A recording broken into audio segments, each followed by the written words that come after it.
नमस्कार दोस्तों मैं कहानियों से माध्यम से किसी भी तरह के अंधविश्वास को बढ़ावा नहीं देता हूं। मेरी कहानियों के माध्यम से सिर्फ जानकारी प्रदान करने का ही उद्देश्य है। जैसा कि आपको पता होगा, मेरी सभी स्टोरी भूत प्रेत पे आधारित होती है, तो मेरा उद्देश्य सिर्फ जानकारी प्रदान करना है, जिससे हम यदि कोई ऐसी परिस्थिति में आ जाएं जैसा कहानी में होता है, तो हम सतर्क हो सकते हैं और आने वाले अनजान खतरे से खुद को सुरक्षित कर सकते हैं। दोस्तों, जैसा कि हमें पता है, इस संसार में दो तरह की शक्ति है, सात्विक और आसुरी शक्तियां, जिसे हम नेगेटिव एनर्जी और पॉजिटिव एनर्जी भी कहते हैं। दोस्तों, सात्विक ऊर्जा हमारे अच्छे के लिए होती है, वहीं आसुरी शक्तियां हमें नुकसान पहुंचा सकती हैं। लेकिन यह दोनों शक्तियों की भी अपनी एक सीमा है। जब तक हम इनकी हद में नहीं जाते या इन शक्तियों का निमंत्रण स्वीकार नहीं करते, तब तक ये हमसे दूर ही रहती है। अब यह सुनकर आपको लग रहा होगा कि आखिर मैं किस तरह के निमंत्रण का बात कर रहा हूं। तो हम आपको बता देना चाहते हैं कि निमंत्रण बहुत तरह के होते हैं। जैसे किसी चौराहे पे उतारा किया हुआ नींबू भी निमंत्रण हो सकता है। अगर हम आम शब्द में कहें तो यदि अगर उस नींबू को लांघते हैं या नींबू से छेड़खानी करते हैं, तो उस नींबू का उतारा हमें लग जाता है। यह भी एक निमंत्रण होता है। जैसे एक और चीज है जिसे हम नजर लगाना कहते हैं, जो कि सभी को पता होता है। तो इन सभी का हमसे जुड़ने का कोई ना कोई निमंत्रण होता है, जिसे ज्यादातर लोग अनजाने में स्वीकार कर लेते हैं, जिसके बारे में खुद उन्हें भी पता नहीं होता, और जब पता चलता है तो बहुत देर हो गई होती है। तो चलिए इसी के साथ हम अपनी कहानी की तरफ बढ़ते हैं। दोस्तों, ये कहानी अनूप की है। अनूप, जिसकी उम्र करीब 24 साल है और जिसकी बहुत जल्द शादी होने वाली थी। दोस्तों, हमारे हिंदू शास्त्रों में ऐसा माना जाता है कि जिसकी शादी होने वाली होती है, उस वर या वधू को शादी होने तक घर से बाहर नहीं निकलना चाहिए। लेकिन अनूप, जो कि इन सब बातों में विश्वास नहीं करता था, उसने वो ही गलती की जो उसे नहीं करनी चाहिए थी। और उस गलती की वजह से उसकी जिंदगी ने कौन सा तूफान आया, वो जानने के लिए कहानी में अंत तक बने रहिएगा। दोस्तों, अनूप की बहुत जल्द शादी होने वाली थी और ऐसे में उसे घर से बाहर जाना माना था। लेकिन उसके दोस्तों के कहने पर अनूप और उसके कुछ दोस्तों ने चुपके से घर से बाहर जाने का प्लान बनाया। और रात में सबके सो जाने के बाद अनूप और उसके दोस्त चुपके से घर से बाहर पार्टी करने के लिए चले गए। अनूप की मां ने अनूप को एक नींबू में कील चुभो कर दिया था, जो अनूप को हमेशा अपने साथ रखना था। लेकिन उस रात जल्दबाजी में अनूप ने वो नींबू भी उसके दूसरे पैंट की जेब में छोड़ दिया था और वो कपड़े बदल के बाहर चला गया था। रात अपने चरम सीमा पर थी। अनूप और उसके दोस्त पार्टी कर रहे थे। तभी अनूप ने अपनी घड़ी में वक्त देखा तो 1 बज रहा था। अनूप ने अपने दोस्तों से कहा, चलो यार, बहुत वक्त हो गया है, देर रात हो गई है, अब हमें घर जाना चाहिए। अगर घर पे किसी को पता चला कि हम सब बाहर हैं, तो बहुत गड़बड़ हो जाएगी। अनूप की बात उसके दोस्तों को सही लगी और वे सब वापस अनूप के घर जाने के लिए निकल जाते हैं। अब यहाँ से अनूप का घर करीब 20 मिनट की दूरी पर था। अनूप और उसके दोस्त नशे में चलते हुए जा रहे थे। इतनी रात को उन्हें घर जाने के लिए कोई ऑटो भी नहीं मिल रहा था। वे सब कुछ दूर चलते जा रहे थे। तभी वहां रास्ते के पास उनको एक लड़की दिखती है। वो लड़की ब्लू कलर की जीन्स और पिंक टॉप पहनी हुई रास्ते के पास खड़ी दाएं बाएं देख रही थी। उसके चेहरे पे परेशानी साफ नजर आ रही थी। अनूप और उसके दोस्तों ने जब उस लड़की को देखा तो उनको लगा उन्हें उस लड़की की मदद करनी चाहिए। तो मदद करने के लिए वे सब उस लड़की के पास गए। उन सभी को अपने पास आता देख वो लड़की थोड़ी घबरा गई। लेकिन जब उन सभी ने उस लड़की को उसकी हेल्प के लिए बोला, तो वो लड़की थोड़ा ठीक महसूस करने लगी। उन सभी ने उस लड़की से उसकी परेशानी पूछी। और इतनी रात इस जगह क्या कर रही हो, वो पूछा। तो उस लड़की ने उन सब से कहा वो ऑफिस से अपने घर जा रही थी, लेकिन उसकी स्कूटी खराब हो गई है, इसलिए वो ऑटो का वेट कर रही है।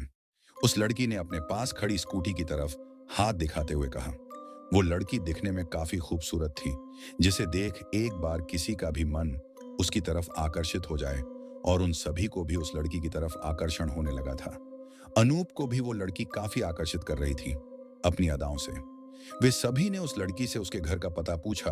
तो उस लड़की ने कहा, यहां से कुछ दूरी पे उसका घर है, लेकिन वो रास्ता खराब है, इसलिए वो लड़की वहां चल के नहीं जाना चाहती।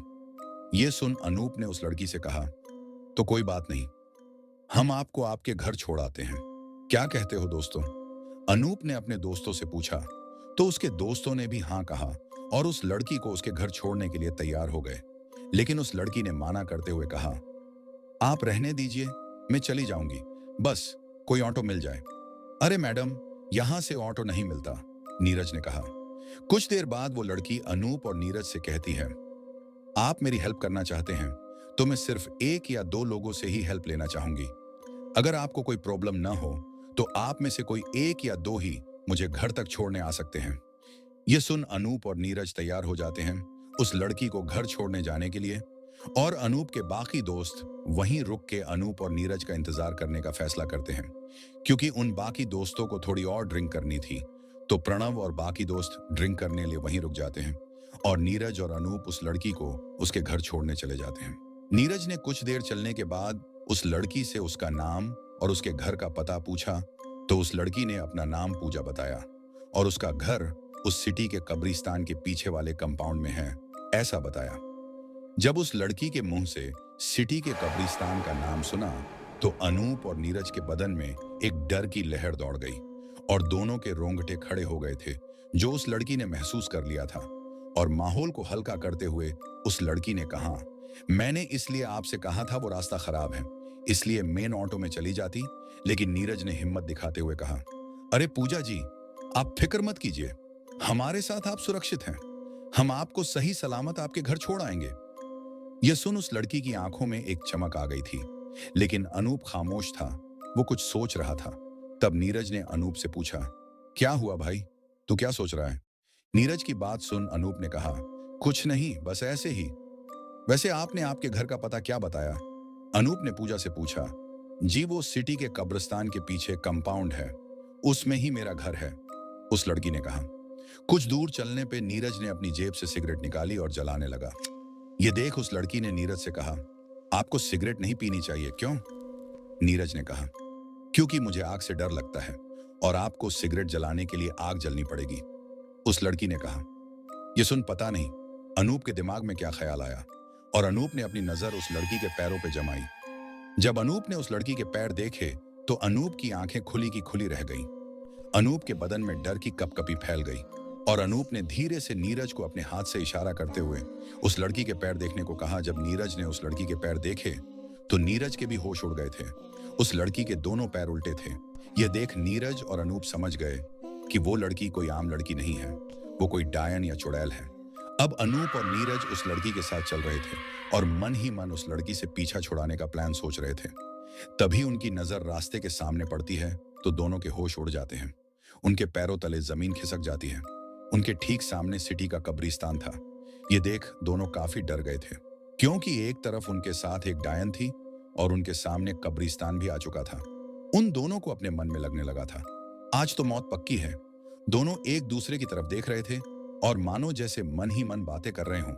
तभी उस जगह की खामोशी को तोड़ते हुए उस लड़की ने कहा, चलिए, कब्रिस्तान आ गया, अब बस इस कब्रिस्तान के पीछे ही मेरा घर है। अरे क्या हुआ, आप दोनों तो काफी डरे हुए लग रहे हैं, खिशे क्यों, क्या हुआ? आप मुझे घर तक नहीं छोड़ोगे? उस लड़की ने हंसते हुए कहा। अब नीरज और अनूप, जो कभी भी इन सब बातों में विश्वास नहीं करते थे, उनको भी डर लगने लगा था और दोनों मन में भगवान का नाम लेने लगे थे। दोनों को एक पल तो लगा था वहां से भाग जाए, लेकिन सामने डायन थी जो उनको ऐसे जाने नहीं देती। यही सोच दोनों भगवान को प्रार्थना करने लगे थे और मदद के लिए सोच रहे थे।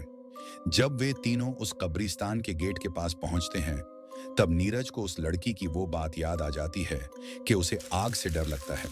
यही सोच नीरज ने अपना दिमाग चलाया और उस कब्रिस्तान के पास कुछ ढूंढने लगा। यह देख अनूप ने उससे पूछा, तू यहाँ क्या ढूंढ रहा है? लेकिन नीरज कुछ बोल नहीं रहा था, बस कुछ ढूंढ रहा था। और कुछ देर में उसे वहां एक बड़ी लकड़ी मिल जाती है जो सूखी हुई थी और आसानी से जल सकती थी। उस लकड़ी को देख उस लड़की ने नीरज से पूछा, आपने यह लकड़ी क्यों ली है? उस लड़की की आवाज अब डरावनी होने लगी थी, लेकिन दोनों ने हिम्मत कर उस लकड़ी में आग लगा दी थी, ठीक वैसे ही जैसे नीरज अपने लाइटर से सिगरेट जलाने वाला था। पर अब उसने उस सूखी लकड़ी को जलाया था, जिसे जलाने में उसे थोड़ी मेहनत करनी पड़ी थी। और जब नीरज और अनूप उस लकड़ी को जलाने की कोशिश कर रहे थे, तब उन्होंने उस लड़की का जो डायन थी उसका एक खतरनाक रूप देख लिया था, जिसे देख दोनों काफी डर गए थे। पर दोनों ने काफी मेहनत करते हुए उस लकड़ी को जला दिया था। जैसे ही उस लकड़ी में आग पकड़ ली, तभी वो डायन चीखते हुए वहां से अचानक से गायब हो गई थी। यह देख अनूप और नीरज काफी डर गए थे और वहां से तेजी से भागने लगे थे। अपनी जान बचा के।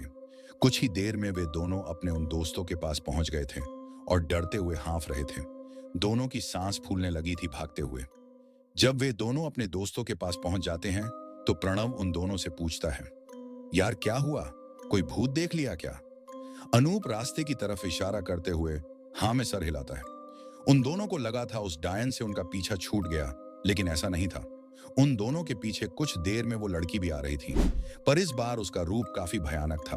खुले बाल, लंबे नाखून और हवा में लहराती हुई वो लड़की उन सभी दोस्तों की तरफ आ रही थी, जिसे देख सभी का नशा उतर गया था और सभी जान बचा के वहां से घर की तरफ भागने लगे थे। वो डायन भी उनके पीछे पीछे आ रही थी, तो कभी उनके सामने आ जाती तो कभी उनके पीछे भागती थी। यह देख उन सभी दोस्तों में बहुत ही ज्यादा डर बैठ गया था। किसी को कुछ समझ नहीं आ रहा था क्या करे और इस डायन से पीछा कैसे छुड़ाए। वे सभी दोस्त वहां से भाग रहे थे अपनी जान बचा के। तभी उन्हें रास्ते में हनुमान जी का मंदिर दिखता है और सभी दोस्त हनुमान जी के मंदिर के पास पहुंच जाते हैं। बस वो डायन उस मंदिर के पास नहीं जा पा रही थी। ये देख सभी दोस्तों के जान में जान आई। सभी डर के मारे एक दूसरे को पकड़ के मंदिर में ही बैठे रहे और सुबह जब मंदिर के पुजारी वहां आए तो सभी ने रात की घटना पुजारी जी को बताई। उन सभी की बातें सुनने के बाद पुजारी जी ने सभी को हनुमान जी का धागा बांधा और सभी को सुरक्षित होने का आश्वासन देते हुए हनुमान जी के पैर पड़ फिर वहां से अपने घर जाने को कहा और अनूप को खास चेतावनी देते हुए कहा, उसे उसकी शादी हो जाने तक अब घर से बाहर नहीं निकलना चाहिए और न ही अपने हाथ से हनुमान जी के धागे को निकलना है। उस रात उन सभी की जान बच गई। शायद वो डायन इतनी ज्यादा शक्तिशाली नहीं थी कि उन सभी को मार सके, या शायद कहीं ना कहीं कोई अच्छी शक्ति थी जो उन सभी की रक्षा कर रही थी। तो दोस्तों, यह कहानी आपको कैसी लगी कमेंट करके जरूर बताइएगा। और एक बात और दोस्तों, ज्यादातर लोगों को डायन और चुड़ैल में कोई अंतर नहीं लगता और जिन्हें पता नहीं है उन्हें ऐसा ही लगता है कि डायन और चुड़ैल एक ही होती है, लेकिन ऐसा नहीं होता है दोस्तों। ये सभी काली शक्तियों को पूजने वाले लोग ही होते हैं जो मरने के बाद डायन या चुड़ैल बन जाते हैं। लेकिन उनमें फर्क भी होता है। जो लड़की शादी से पहले अपनी बलि काली शक्ति को चढ़ाती है वो डायन बनती है, और जो औरत शादी हो जाने के बाद अपनी बलि काली शक्ति को चढ़ाती है वो चुड़ैल बनती है।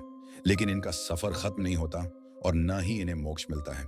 ये मजबूर हो जाती है अपने आप को लोगों का शिकार करने के लिए। तो दोस्तों, हमारी आज की ये कहानी कैसी लगी कमेंट करके जरूर बताएं। अगर कहानी पसंद आई हो तो प्लीज वीडियो को लाइक कर दीजिएगा और चैनल को सब्सक्राइब करना मत भूलना। मिलते हैं हम ऐसे ही अगली कहानी पे, तब तक आप अपना ख्याल रखें। धन्यवाद।